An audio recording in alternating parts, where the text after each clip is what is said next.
You're listening to Sudbury News Talk. I want to show you something. Stand by. On the morning shift. Anything could happen. Sudbury News Talk on the morning shift.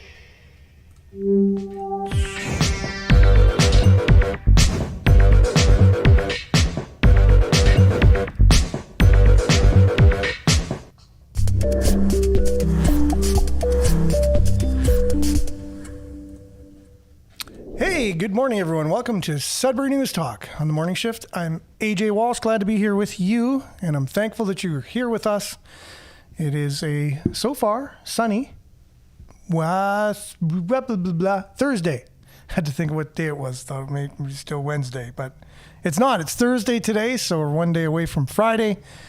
And good news on the Sudbury 5 front. They won their game last night. We'll have the score and a little bit of what we can look forward to with the Sudbury 5 coming up on the show in their sports segment right after the news. And Sudbury 5 has already gave out their press release concerning when the next game is going to be, how you can see it here in town.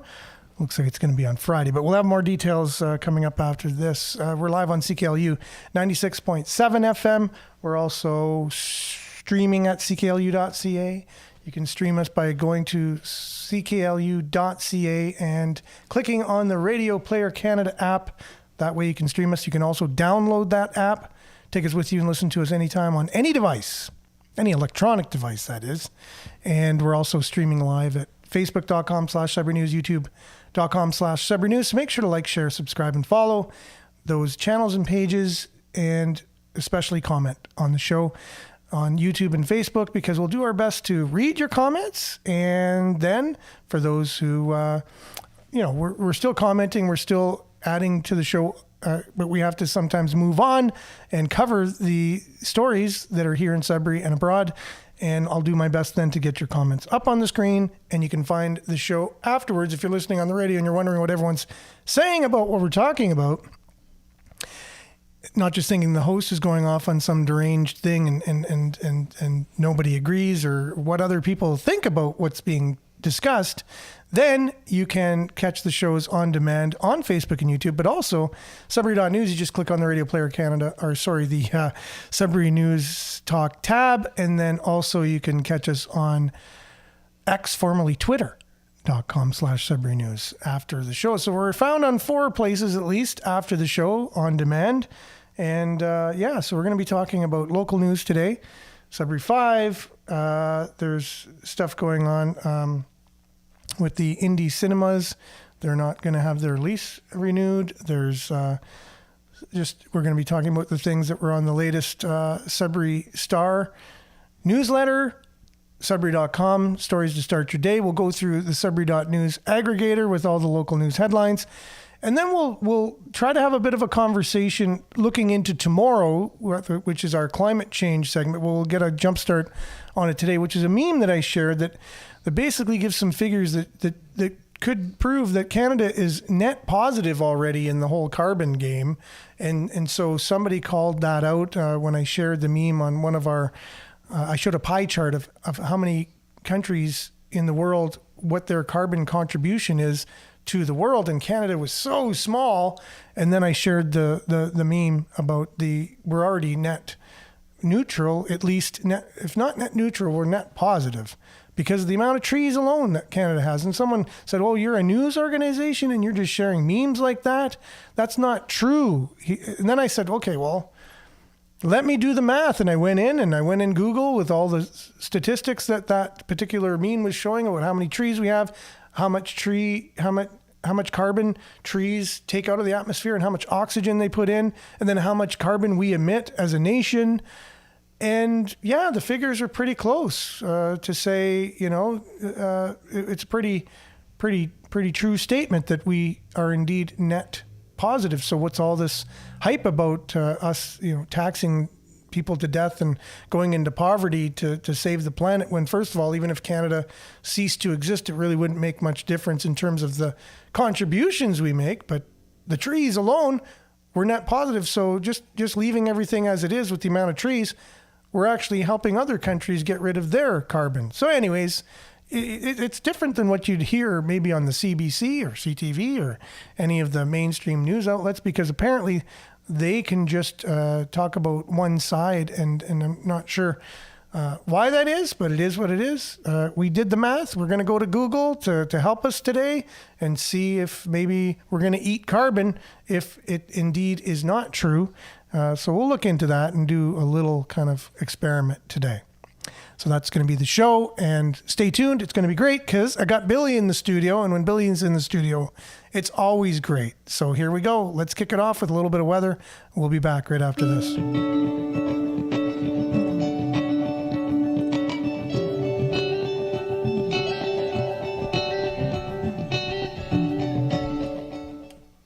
And your Sudbury weather is brought to you, as usual, by sudburyweather.ca. Currently, it is 6 degrees. It's partly cloudy, mainly cloudy today. Wind will be coming out of the northeast at about 20 kilometers this morning. And the high today will be 15 UV index, as I know everybody's wondering what the UV index will be today. And it's going to be 4 or moderate. Tonight, cloudy, becoming partly cloudy late this evening. And the wind will be the same, 20 kilometers per hour. The low tonight, +3. Then Friday, a mix of sun and cloud, becoming cloudy in the morning. High of 17, and the UV index for tomorrow will go up to 5. So make sure to take precautions with the UV index. It's going to be 5 tomorrow. All right, so Friday, mainly cloudy, and high of 17. Saturday, there is a 40% chance of showers with a high of 18. Sunday, 30% percent chance of showers with a high of 18 as well. 18 again for Monday, high of 30% chance of showers. Tuesday, 19, mix of sun and cloud, and 21 on Wednesday. So we're going past the 20 degree mark on Wednesday into the 21 degree. That's perfect summer for me.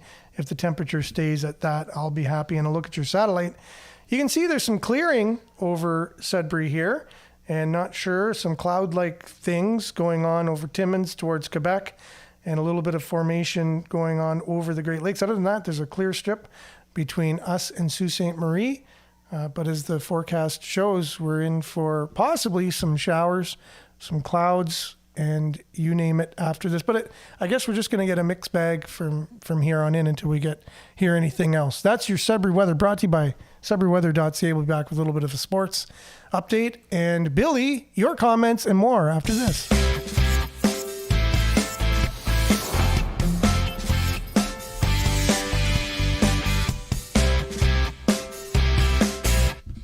And your Sudbury 5 victors last night in London.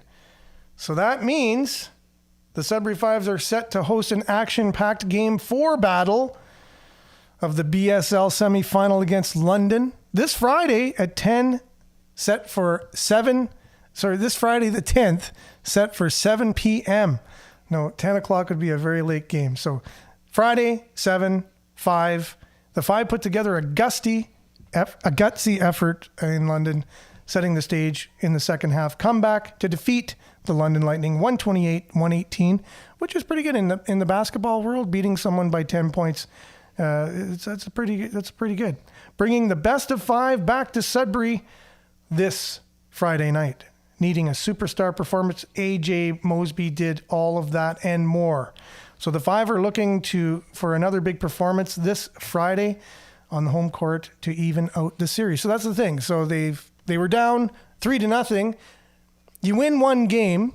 No, they're down 2-0.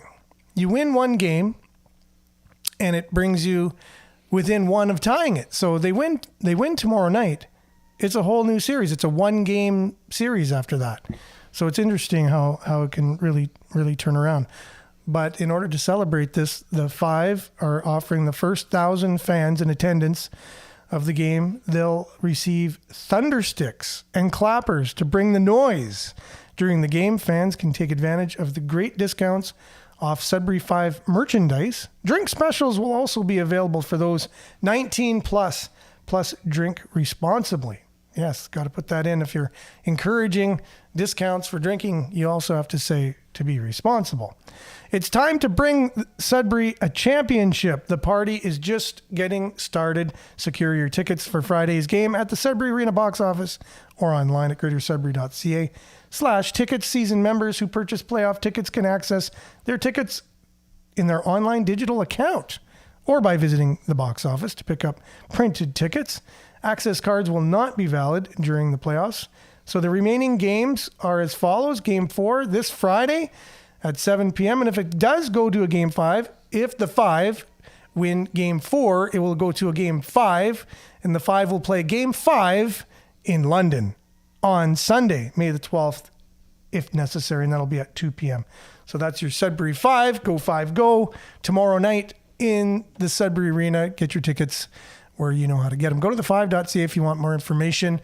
Other than that, we're going to move on with the show. That's your Sudbury Sports, brought to you by SudburySports.ca. We'll be back with news headlines, your comments, Billy's interpretation of everything that's going on in Sudbury, and more after this.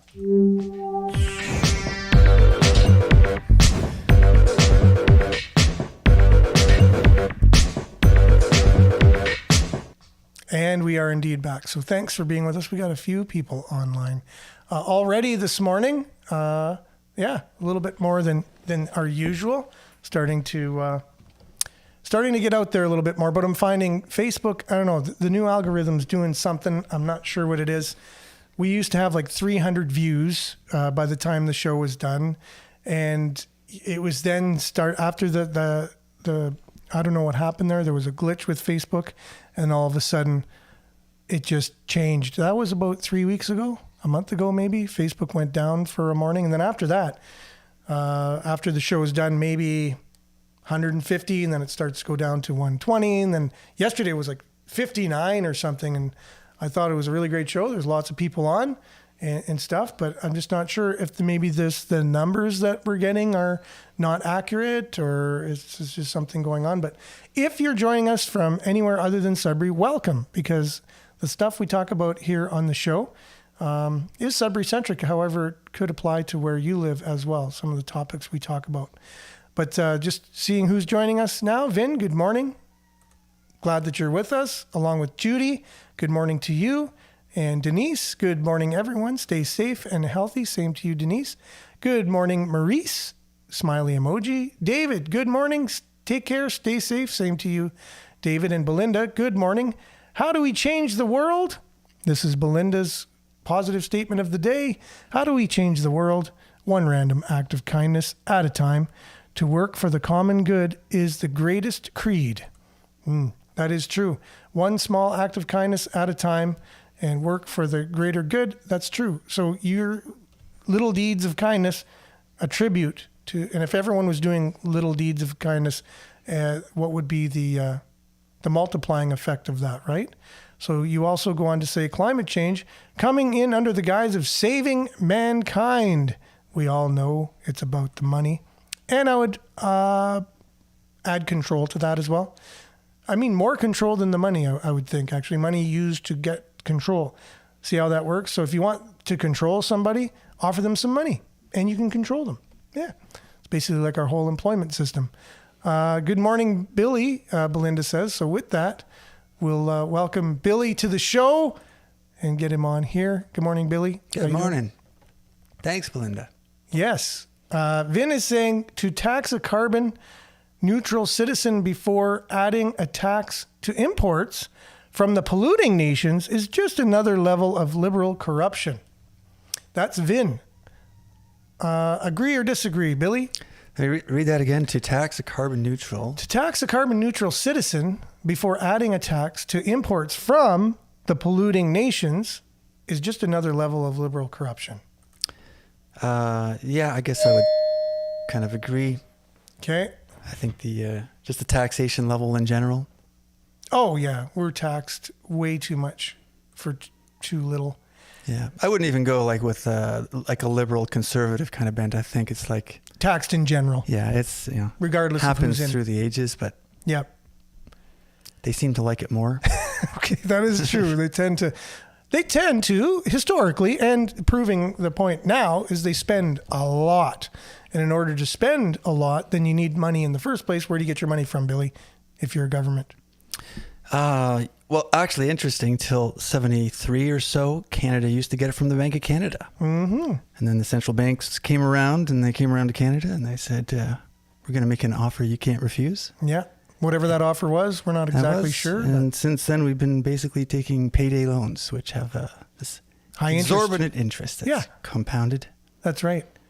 And we were talking money the other day, like what a million is compared to $1 billion. Were you able to catch that at all? Yeah, I did see that. Mm-hmm. And tying to my last about how the we're not going through the Bank of Canada, it's through these private central banks now, which is apparently technically illegal. I guess it's not in the charter or the bank charter. So that guy Rocco Galati was fighting, had a lawsuit for a couple years ongoing. Of course, he lost it, but he was suing for basically $1 trillion of interest that we've paid illegally. Yeah.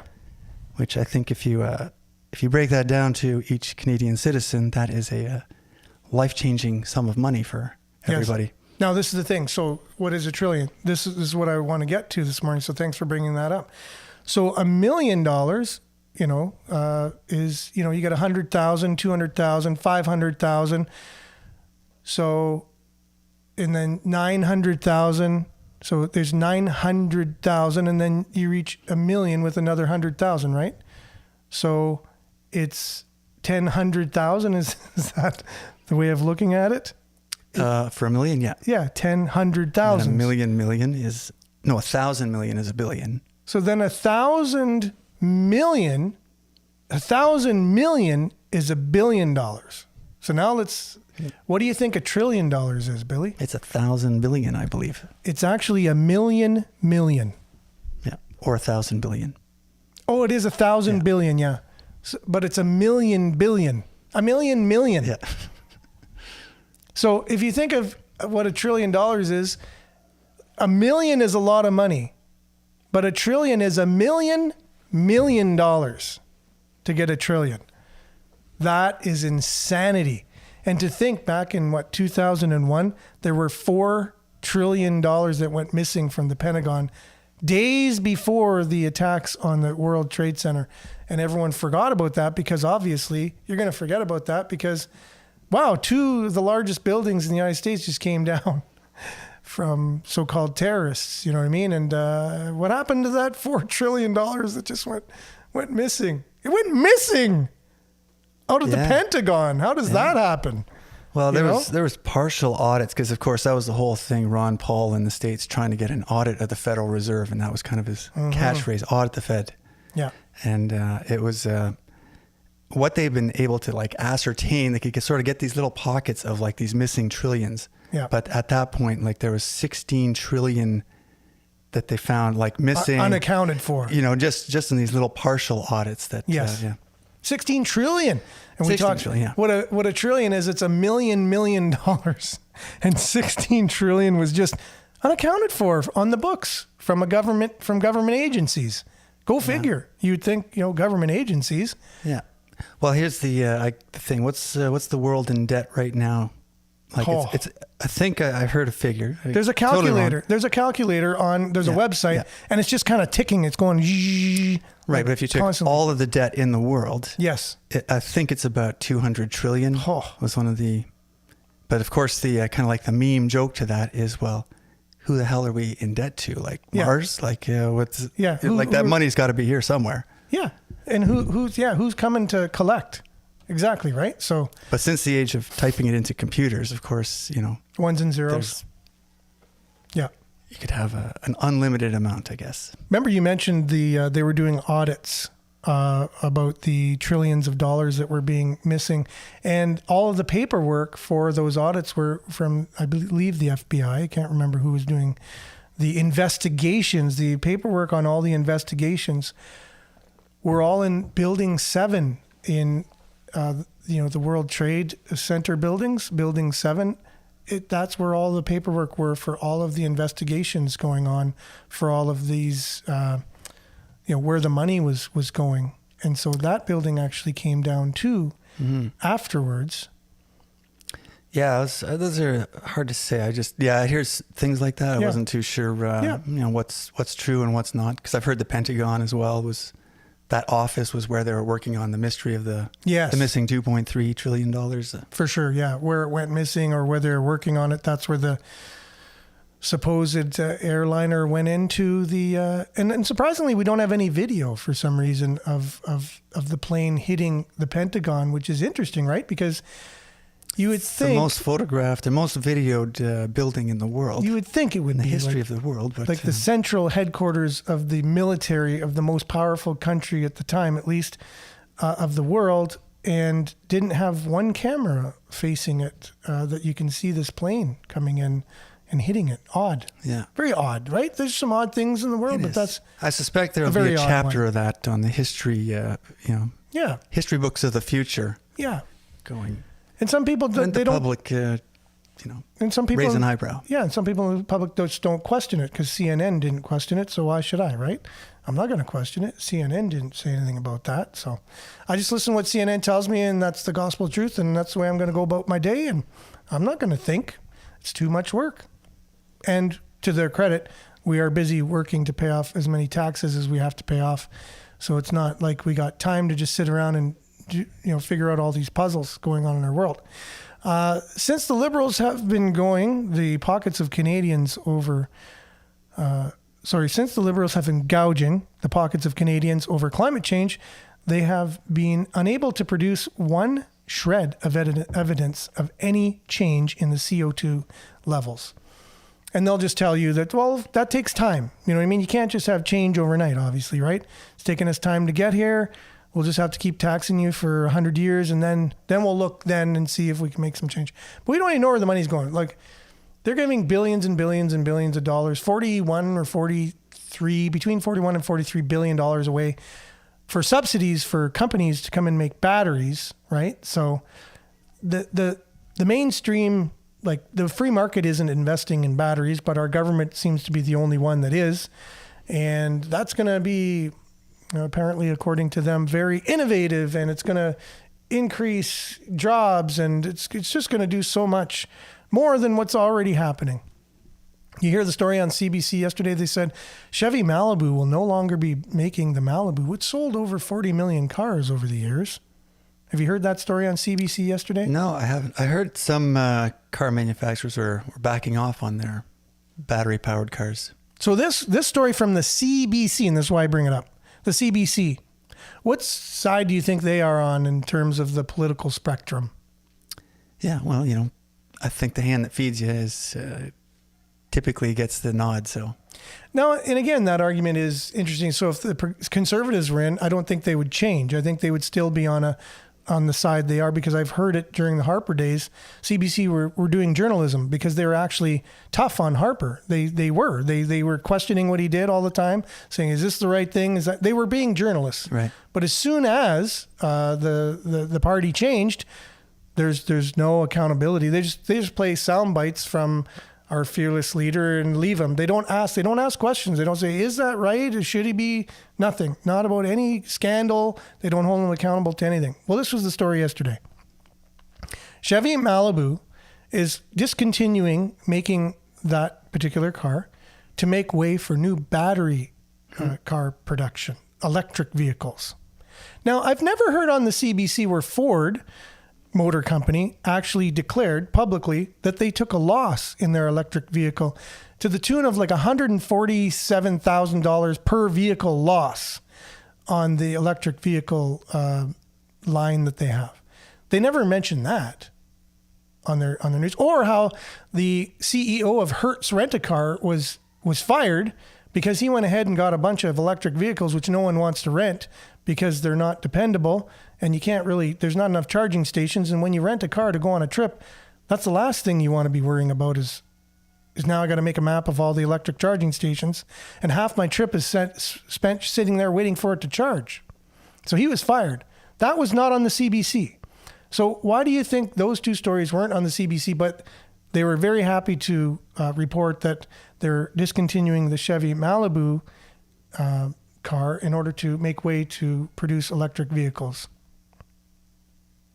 What do you think people think when they hear that story and they don't hear the other ones? What's the unwritten kind of thing that you think? Creating a perception that, it's all green light ahead. It's going great. Obviously, this car company feels that's the future. They're discontinuing a well-established brand of car that's sold millions of cars, and now they're going battery. But they don't tell you the whole story. They don't put it in perspective. You can tell they have an agenda. They have a political leaning, and they're there to convince you or persuade you of a certain thing, that everything is great and everything's moving forward. You know what I mean? It's terrible, actually. It's criminal that they are the state-run media with propaganda like that all the time. It's hard to listen to. Propaganda. Who, if knowing that you're listening to propaganda, doesn't take exception to listening to that? You know what I mean? If you knew it was propaganda. Well, that's... it's like, what? Yeah, that's the thing. And I guess like a lot of the countries of the world where you have a state-run media and it's very well known by the citizens, they have I guess they have the advantage of, they know that it's like a skewed propaganda, basically. Whereas the West, it's kind of a little bit trickier because I think a lot of people still sort of have that guise that there is less, less motive or bias agenda in the media. Yeah. Which is probably more dangerous than countries that have just a straight up state-run media. Exactly. It's coming from the government, but again, that's where we're at right now. We are at that. When the political power that's in can do no wrong, if it's the party that's in line with the media, though. So they don't just go with the government. Like, they are very staunch against the political powers of Ontario because it's not their party. You can tell the reporters themselves, even though the person in power does things that are closer to their party than the party he represents in the first place, they would rather have the actual person of their liking in. Like Marcus Schwabe interviewed Crombie the other day in Deluxe. He didn't sit down with any of the ministers that were in town for the municipality conference. There were conservative MPs in town. No, didn't interview them. Just the leader of the Liberal Party and what she said for opposite, like what her views were opposing what was going on, that the Conservatives were saying. So you can just tell there's a huge bias, and it's so apparent. It's not apparent if that's your bias. Like if you're just hearing it and they're like, you agree with everything they say, well, you're not going to pick up on that. But if it's the opposite, then you are. Exactly. So Vin says, and yet they doubled projection modeling numbers for how they're doing with carbon, right? So they doubled their progress in how they're dealing with carbon here in Canada. That was a huge story, but it wasn't on CBC. They didn't mention that the Liberals are fudging the numbers with how good they're doing with CO2 numbers. They never mentioned that. Even though that's low-hanging fruit, that's all over the place. Good morning, Marianne from Barrie, and liked and shared as usual. Good morning, Pat. Good morning, Brian. Good morning, Patriots even. Interesting, Brian. Thank you. Liette, good morning from Collingwood. Minik, good day, people, with a lot of really positive emojis. And some shout-outs for Billy, especially from Marianne here. And gotta love censorship, for sure. I think that really kicked in high gear, probably like the start of the Trump era, that then all of a sudden you saw what was kind of like, the media, which seemed kind of unbiased at the time in the general perception of things. They definitely went full force kind of like to one side. And I think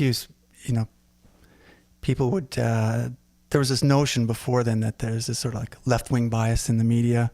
But they would always deny it, right? It's always like, people are saying there's a left-wing bias. There's not. No, it's probably pretty hard for anyone to deny. Like even people on the left, but they're like, but it's just right. Like the other side are they'll just have a different argument, but at least and now it's like, well, okay, white supremacists. That's what the other side is. Some kind of alliance between the left and the media. Exactly.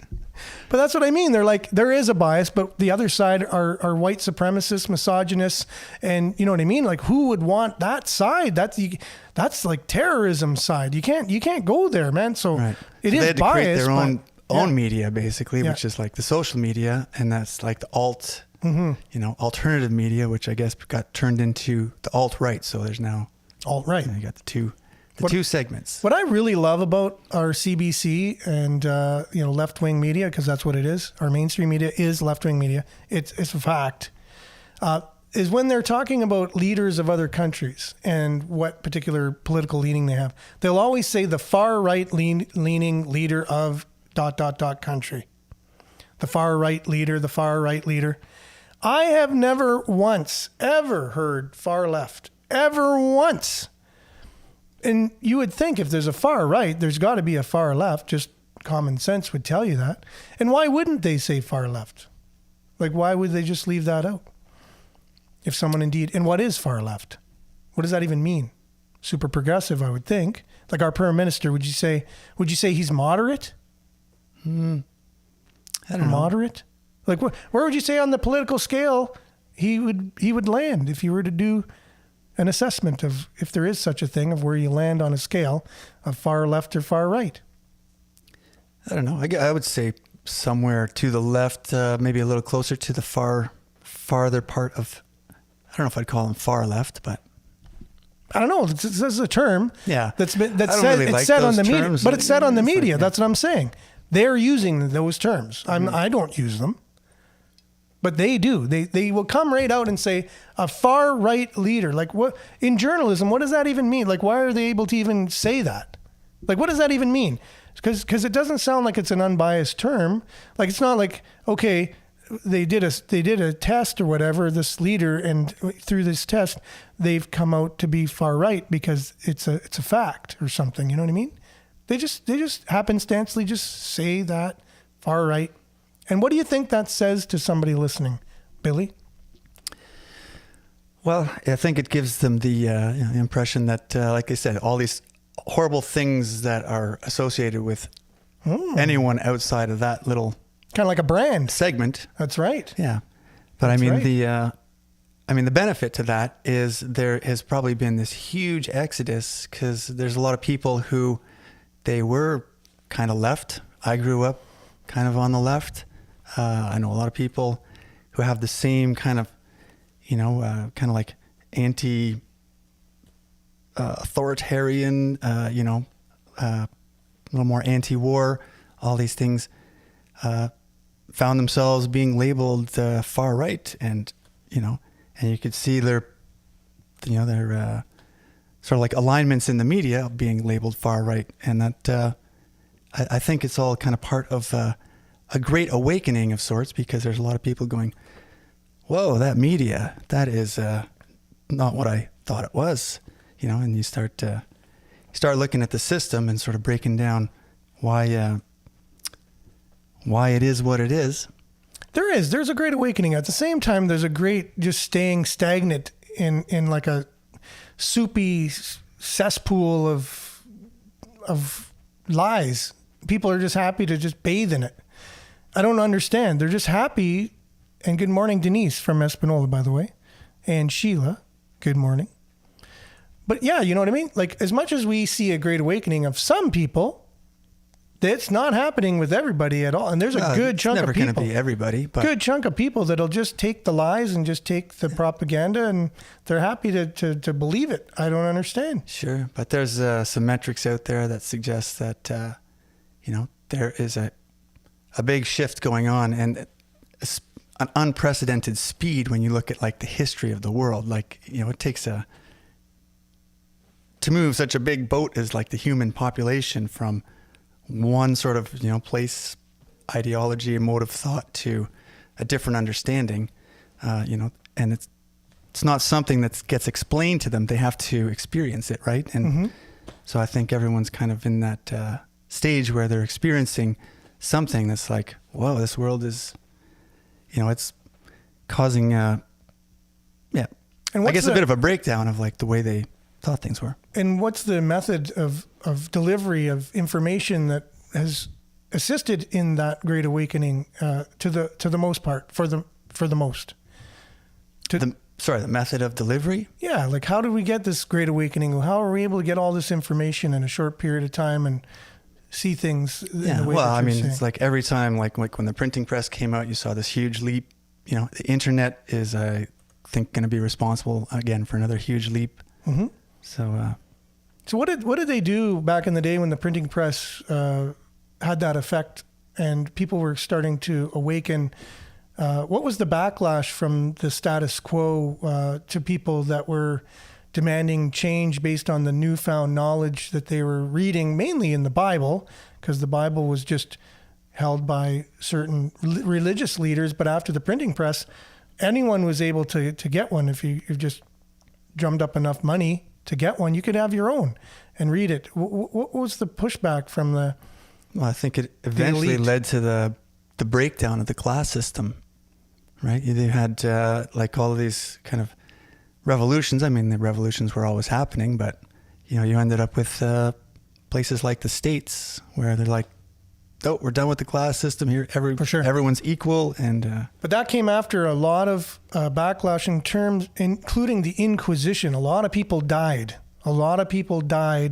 With that transition of that awakening, right? Like the powers that be don't let that go very easily. Now, I'm not saying a lot of people did die just recently or whatever, but that's still going to be shown in the future, but what just happened. But what are some things that are being done today to stop? And good morning, Monique, by the way, nice smiley emoji there. What's being done now to prevent the knowledge that everybody's receiving that might give them an alternative to what they're hearing on mainstream? Yeah, censorship, is that where you're heading? Because that's... No, I'm just asking you. Yeah, what, no, what I you think that's a huge one. But yeah, of course, they're going to be resistant, and they will, activate all their arms of, the media and, institutions that they have influence with. So even Vin was just saying how he hasn't been getting notifications for this show forever. And even today he has to go searching for it, right? So I was talking about how the numbers have been kind of going down. So there's an example of that, right? So for sure. If a platform deems... Elon Musk kind of exposed it to some degree with, when he got Twitter and released the Twitter files, I think it's pretty safe to assume that, the CIA has an interest in Facebook if they aren't all completely Facebook, and Mark Zuckerberg is a little bit more of a figurehead, but I think seems like a more reasonable assumption. Oh yeah. Like there was CIA developed a Facebook. I forget the name of whatever it was. And we know the day that they stopped doing it was the day this modern Facebook came into existence. On the same day, they ceased doing what they had. They wanted to collect information. It's the easiest way to collect information. People just voluntarily give their information out. Like what better to have as a data collection agency that's, wanted to get their finger on the pulse of a society than to just go into Facebook and they can collect the data. It's not like us. We can even go on Facebook and find out all kinds of details we couldn't before. Now, what kind of details do they have? You know what I mean? But I think even more important than collecting data is, the influence that it has. You can send a personalized algorithm to one person and to another person. Decompartmentalize the whole society. And we're talking about the red and black ant thing with the jar. That is, you're going to see videos of these people attacking your race, and you're going to see videos of this people attacking your race. Yeah. Now put them together and watch what happens. And I noticed the videos that are being kind of automatically put into my feed, right? It totally changed just recently. Like I used to get, videos and things that were more to my, things that I search on. And now I'm just getting a lot of just entertainment stuff and sports and nothing like world events that are going on with the perspective of people that I trust and like to hear from. I used to, because the more you watch those people, the more it was feeding it to you. Now something's changed. They're going out of their way to try and change what I'm seeing on a constant basis. So if they're doing that with me, I'm sure they're doing that with other people as well. And good morning, Miles. Great conversation going on. Agenda. Political theories are pushed by the UN. Well, we know the UN definitely has huge influence. I know Jerome shared, and thank you everyone for sharing your emails with me with videos and stories, and continue to do that, whether it's through email or messenger. I really appreciate it. And I don't get a chance sometimes to one-on-one thank you and have a conversation about it with you. But I know Jerome shared one that's basically the smoking gun of the WHO. It's basically how it started it, who's funding it, what it's for, and its end game plans. And it's actually a criminal organization from head to toe. It was started as one, and it has nefarious goals for not so good things for citizens of the world. And I will share that on this show at some point. I'm sure it'll get flagged by certain platforms or whatever, but at the same time, it needs to be said. So that'll be coming up. And thank you to Jerome for sharing that to me. I think it's just good information for people to know, because they are trying to sign this new act or whatever. And I think it's this month that they're trying to get it so that all nations will agree that when they say, or what they say goes in the event of another health emergency. And now they're including climate into health, that it's affecting health. So if it's climate emergency, the WHO then takes over and nations lose their sovereignty, and the WHO calls the shots. And that's what this new treaty was supposed to be signed this month. And I heard that it wasn't going ahead, but it's just rumors. I have no idea. I'm hoping it was kiboshed, but WHO trying to kind of take control of the world in the next crisis kind of thing. So, and I know there's people out there, well, that's a good thing, because everyone needs to be doing the same things. But if you really look at who's behind the WHO, like how it was started, what it was started for, and who funds it and who's behind it, you might just second guess that opinion. You just might. You might say, is this like a little Saturday cartoon I watched when I was a little kid, when there was someone trying to take over the world, and you're like, oh, it's always funny how these cartoons have these characters who are like trying to take over the world, and you think that doesn't happen in our reality and our real world. But hasn't that been the way the world's always been, Billy? When you look at these kingdoms and things, they're always trying to have world domination. Yeah, I would say.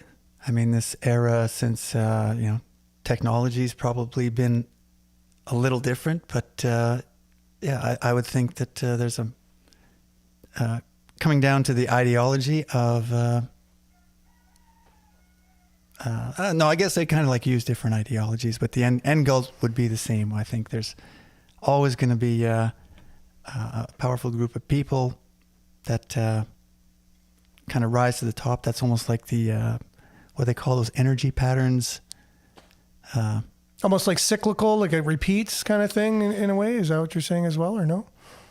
Yeah, I mean, it's pretty hard to eliminate that unless you have some kind of means of super transparency, or a super highly aware population that can catch this stuff before it starts.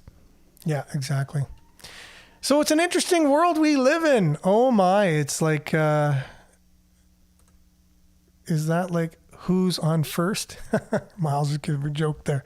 Yeah, at least we got some humor with all this stuff going on. It could be a pretty depressing subject for a lot of people. There is hope, and there's good stuff out there, regardless of what Maggie Hope Brown, I think, Braun is her name, and she has this movement called Gather 2030, and it's basically to fight back against these kind of unelected organizations like the UN and the WHO that are got their tentacles into our municipalities and trying to get them out of the municipalities. If you get them out of the municipalities, you almost pretty much get them out of your country, because they know that's where the action takes place, is in municipalities. And they've worked with municipalities to have them adopt all of their policies over the years with sustainability, and all these things come from the UN basically.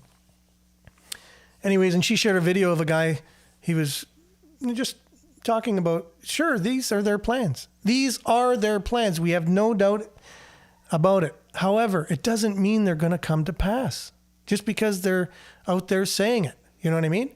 It doesn't mean it's going to happen exactly the way they're projecting things to happen. And we have to remember that. just because they're saying it. It creates a lot of fear in people. A lot of people are afraid. A lot of people are told that you're afraid the world's going to end. Greta Thunberg comes out and how dare you? And it's like everybody's like, all the kids are feeling they're going to die anytime if we don't do something. But there's a lot of fear in the world. And we need to replace the fear with faith. Faith is the opposite of fear. They both can't exist in one place at the same time. You can't have fear and faith at the same time. They just are like oil and water. They're the opposites. And faith is the hope in things that aren't seen but are true. And that is just the very essence of what keeps a lot of people alive in dark circumstances. Even if it looks like there is absolutely no way out of something, faith could keep somebody going. And again, it's a hope in something that's real, you don't see, but it's true. Having faith in the fact that I think I can turn myself into a spider, it's not really faith. That's like something I probably need to re-look at or whatever. But something that is true, and it's true, is that humankind can rise above all this dark stuff that's going on around us. At least a group of people can overcome it, right? And like Billy said, the Great Awakening kind of thing, and really focus on those things, focus on our potential and our God-given potential as who we are, who our real identity is. And it's not to be servants of some political power or somebody who wants to assert power in the world and just be their slaves. That wasn't our eternal destiny. That's not why we're here on this earth. And so we just need to be who we are. And that's a free people able to think for ourselves and contribute positively to the environment that we're in, whether it's local or abroad. And we can live up to our God-given potential is what it really comes down to. And I know Billy and I, we don't really 100% agree on all things, but I think overall, as an overarching thing, I think we do agree on that. Oh, totally. Yeah, we agree on a lot. And I think from that standpoint, and again, it gets into like either a philosophical or spiritual thing where there is the hero's journey. And if you have that angle where you're sort of seeing this place as a personal development mechanism, you have these scary monsters like in video games, like the monsters at the end of the level. And you have to, when you make that decision to rise up against, it's a transformation point, For sure. Isaiah says, "Amen, for we walk by faith, not by sight." And that is true. There's so much that we don't know, but there's so much we kind of do know on a different level, on a higher level. There's just this something you can't see, something you can't explain it all the time, but it is something we all have. And when you get into enough, when people are honest enough with their emotions and feelings, they'll come out and tell you. It's almost like they say there's no atheists in the foxhole kind of thing, or if you're driving, you just lost control of your car and you hit black ice and you're going for the guardrail off a cliff. At that moment, there's no atheist. You have a belief in something higher than yourself, and you're now in communication directly without, you're right at the source kind of thing, pleading at the feet of the very thing that you've been denying all this time kind of thing. So it's interesting. Local news. That was a great conversation today. Really appreciate it, guys, for going along that with us. We really appreciate you.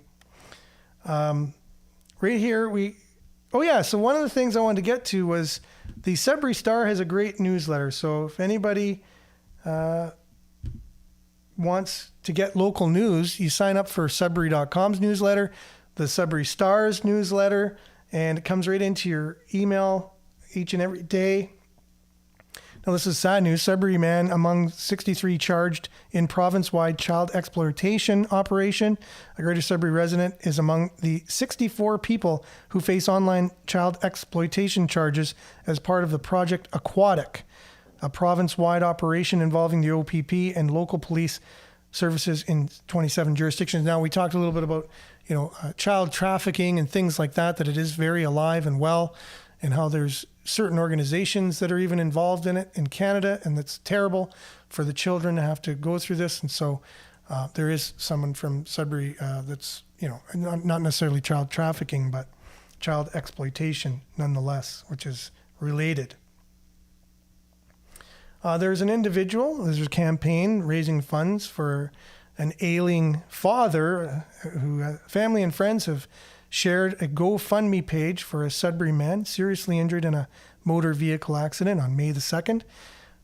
Brett Duzick, a father of 3 and another baby on the way, was transferred to intensive care at Health Sciences North in Sudbury to the ICU in Sunnybrook in Toronto. He suffered serious and life-threatening injuries to his body as a result of the accident. The GoFundMe page said that Dusick was in an induced coma as they monitor him and prepare him for the next steps.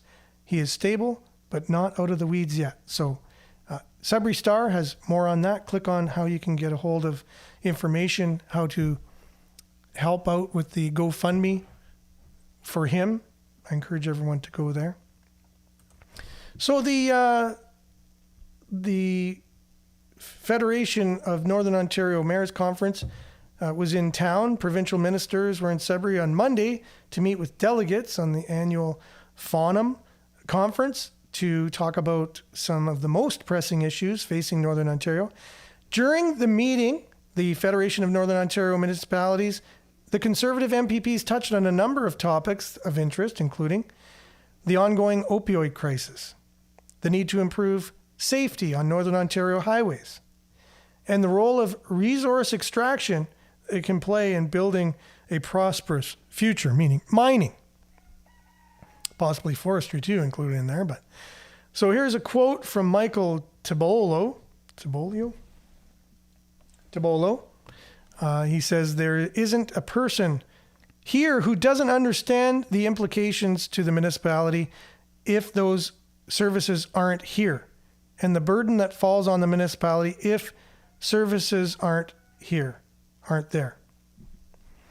Which services are those? I would say to help those struggling with addictions. Oh, okay. And homelessness, they were also talking about as well, like the homeless situation that we are facing here in Sudbury and other Northern Ontario communities.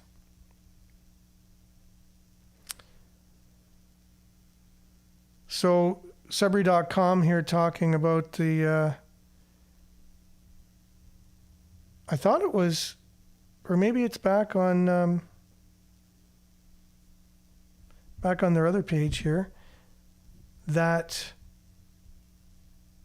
I read the Indie Cinemas is now looking for a new home. You know, the Indie Cinemas that's kind of new, right across from Sudbury Secondary. They're looking for a new home now. At the end of their lease, the new owners are not renewing their lease with them. And so unfortunately, that's going to, they're going to need a new home. So if you're, a contributor to their mission and you go down and watch a lot of indie movies there, they're going to need a lot of help now getting another location and fundraising all over again. So I don't know, but there's a new interim executive director for the Northern Lights Festival Boreal, and it is Michelle Murray, Sudbury musician. Tessa Belaz has stepped down from the director's job, and now Michelle Murray, who Billy and I both know, is going to be taking the helm there. So that's great, and congratulations to Michelle on that. I think they're in good hands. I think they'll have a lot of good stuff to come with her driving the boat, driving Northern Lights Festival Boreal. So I had mentioned that we want to look at some math about the meme that we shared, and I'll just put it up on the screen for everybody. This will be just for tomorrow's show. We won't have time now because talking about other things all the time, that's the problem I have is once I get into something. So Canada has 318 billion trees, meaning 15.264 trillion pounds of CEO is cleaned up in Canada, which equals 7.632 billion tons of CEO per year. Canada produces 598.46 million tons of CEO per year. CEO. Yeah, here I am. Was I saying CEO the whole time? You said it a few times. Okay, sorry about that. Thank you very much, Billy. Thank you so much. Figured people could probably figure it out. Yeah, I don't know, but still, thank you.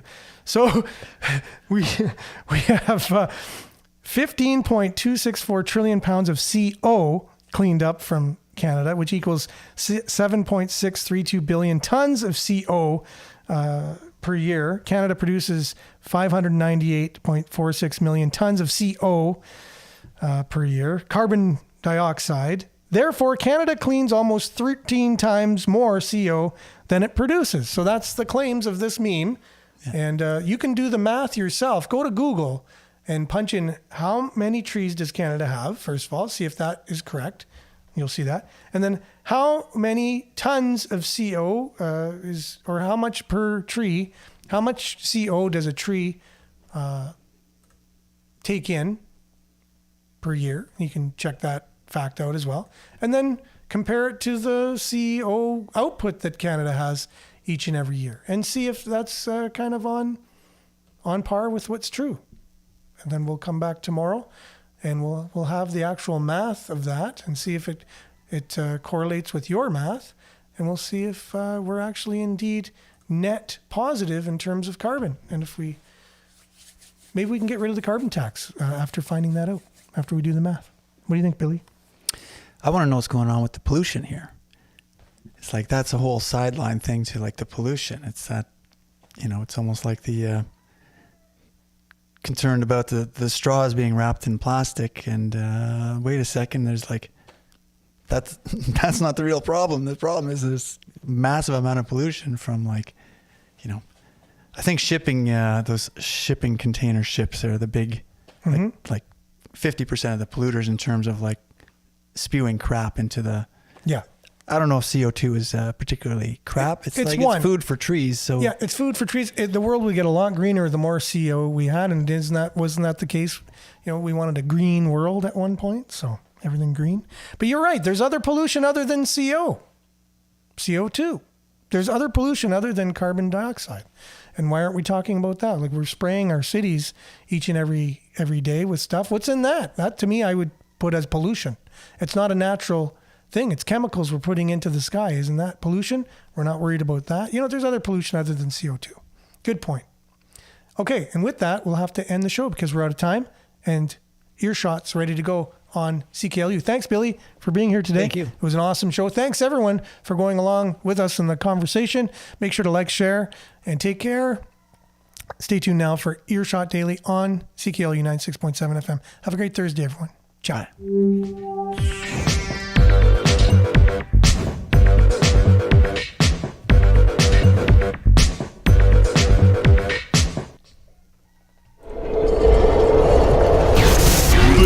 This is Sudbury News Talk on the morning shift.